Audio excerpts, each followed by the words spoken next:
In this video, I'm going to answer questions that I missed during a recent live stream Q&A. If you'd like to hear the answers to those questions, stay tuned, because that starts right now. Howdy. Thanks for learning about MS with me, Boster. I started this YouTube channel to help my own MS clinic patients learn between visits, and it's my hope that through these videos, I can help you learn too. Today's Saturday, January 19th, 2019, and I just wrapped up a live Ask Me Anything Q&A here on YouTube. It was a lot of fun, and I got to answer a lot of really cool questions. In reading through the live stream, I realized I missed a bunch of questions. And so I'm throwing this video together so I can answer them for you. I'm going to call this the Livestream Afterparty. So let's get started. Mitra asks, Doctor, you are in which country now, as I am also in Europe? Hey Mitra, thanks for joining the live Q&A. I'm actually in Columbus, Ohio, which is in the Midwestern United States of America.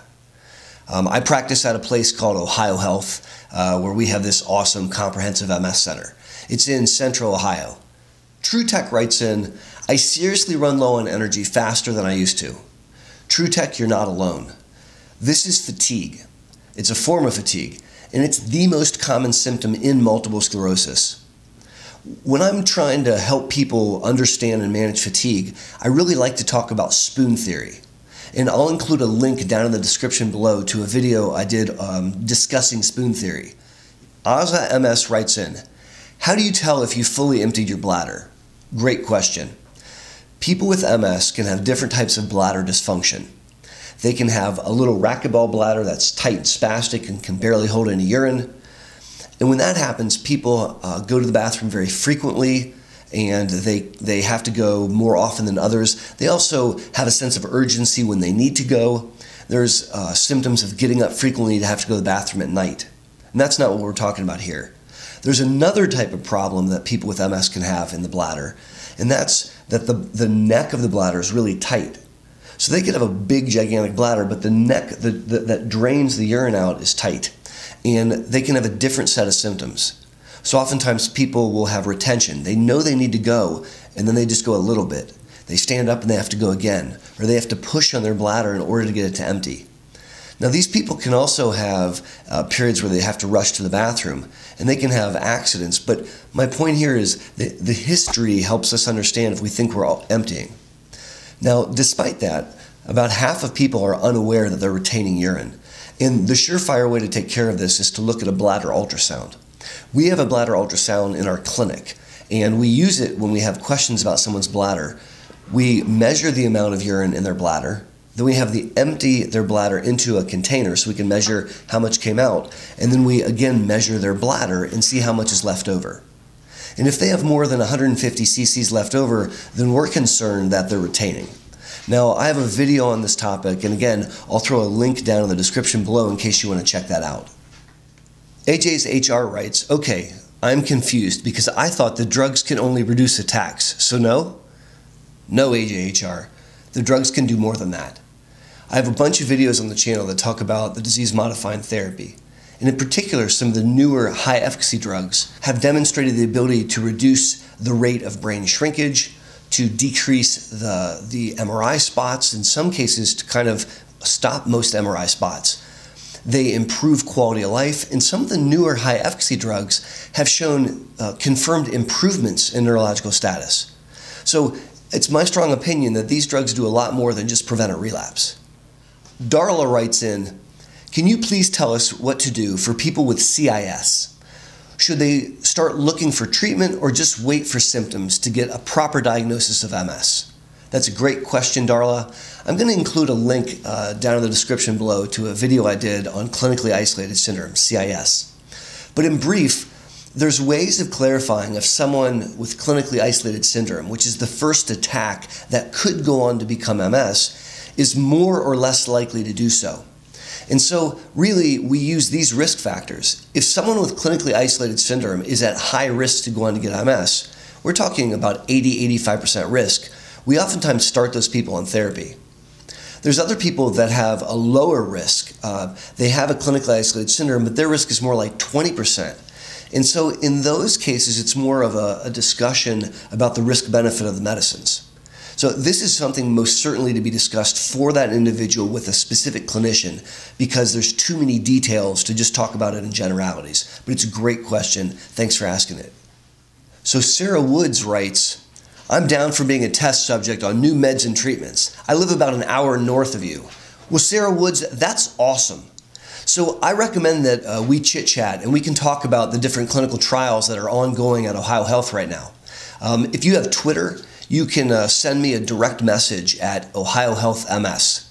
Lexie asks, can you give blood if you have MS? Lexie, that's a great question. Having MS in and of itself does not preclude you from giving blood. However, depending on the disease-modifying therapy that you're taking, there may or may not be some concerns. So obviously, you have to talk to your doctor about the specifics for you. But I want to repeat that having MS in and of itself does not make you ineligible for donating blood, not at all. You can't give this to somebody like a communicable disease by giving them blood. It doesn't work like that. Candy Duncan writes in and asks, are there clinical trials going on at Ohio Health for MS? And the answer is yes. We have over 15 clinical trials at Ohio Health right now, and a lot of them are developing and understanding drugs or trying to understand various aspects of the disease. So for example, there's an exciting new injection which does something that approximates Ocrevus. It's a B-cell killer, and we're testing out which device administers it better. We're doing clinical trials looking at algorithms to treat MS patients when they present with certain symptoms. We're doing clinical trials trying to understand changes in cognition in people that are receiving Lemtrada. We're doing a trial looking at speeding up the infusion of Ocrevus so that people who are tolerating it don't have to spend so much time in the chair. There's a lot going on. And I want to take a moment to say thank you to people with MS that are willing to volunteer their bodies to help us answer questions. We can come up with a highfalutin idea or a medicine that we think is going to be great.